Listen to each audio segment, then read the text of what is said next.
Hello, first graders. Today we're going to be reading A Letter to My Teacher. It is one of my very favorite books. The words are by Deborah Hofskinnen, and the pictures are by Nancy Carpenter.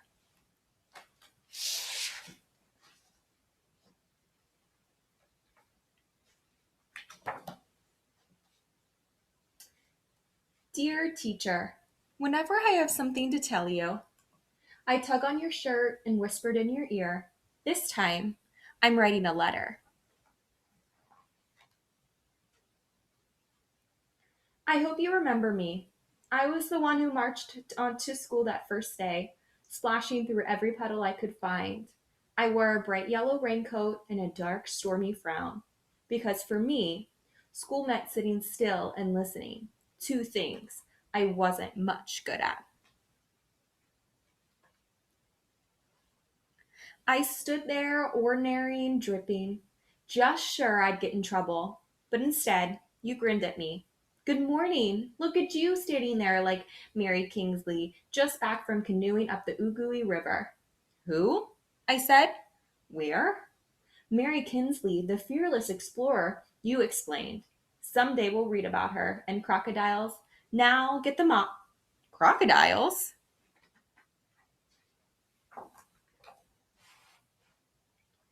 After taking attendance, you made a big announcement. Welcome! This year, we'll be planting the first ever second grade garden. It'll be our great experiment. Yay! We get to dig in the mud, I shouted. True, but first we read about plants, you said. We'll use math to measure our plot, and we'll write our garden plan. Reading? Math? Writing? I was better at running and jumping.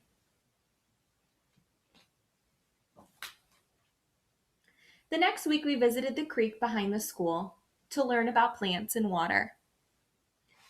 When you weren't watching, I started to hop the rocks. Right in the middle, I got stuck. Look at me, I'm Mary, what's her name? I hollered, trying to sound brave. Watch out for crocodiles, you called back, and then you rushed to rescue me. On the way back, you held my hand and never told anyone how much I was shaking.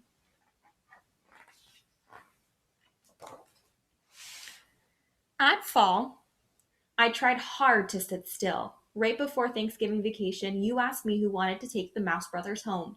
Me! Pick me! I shouted.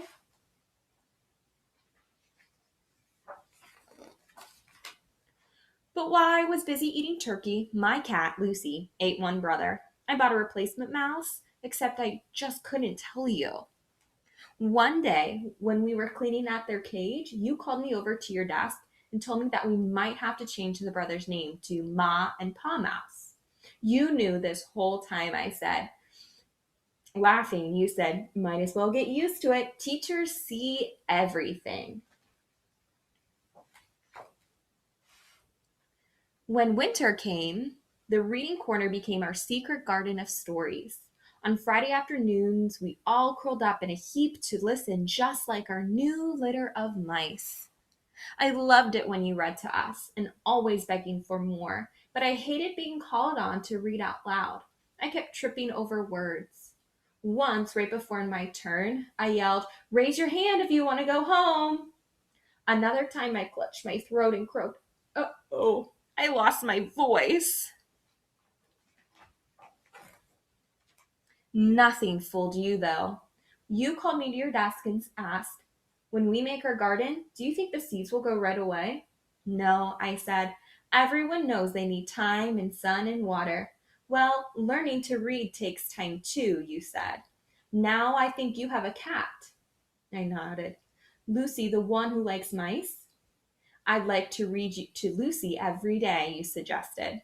"It might keep her out of trouble." I giggled. "Maybe I'll read her Puss in Boots." I practiced hard and you gave me extra help too. One day you brought me a special book. I made a real author and he autographed it. "Just for you," you said. I looked at the cover and sounded out the words. Wow. It's about her, that explorer, Mary Kingsley. You smiled. "Next week you can share it with the class." In March, we explored our town. We went on a field trip to an old house. It was full of history and secret stairways.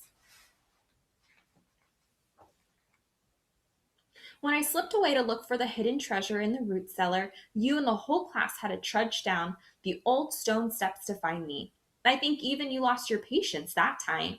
Exasperating was the word you used. I remembered because that night my mom helped me look it up in the dictionary. The day you brought seeds in for us to choose, I tugged on your shirt. Can we plant this kind? The packet says early spring. We can have bright red radishes in a few weeks. Good reading and great idea, you said. Thanks to the mathic games we played, measuring our garden patch was easy. At last, we turned over our soil and were ready to plant.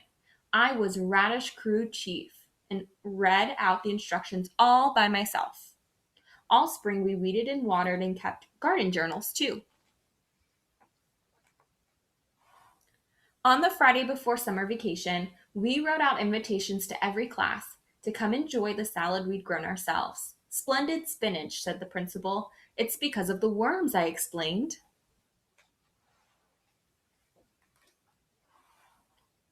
I didn't know how to say thank you, so on the last day I gave you a present, a memory quilt. I'd measured squares on paper and made the story out of our year in each one: the reading corner, worms in our compost, the magnificent mouse family, and best of all, a picture of you and me. You looked at that quilt a long time and then held it up for everyone to see. Thank you. Now I'll never forget you all in the year of the second grade garden. Me neither, I promised, and I never have.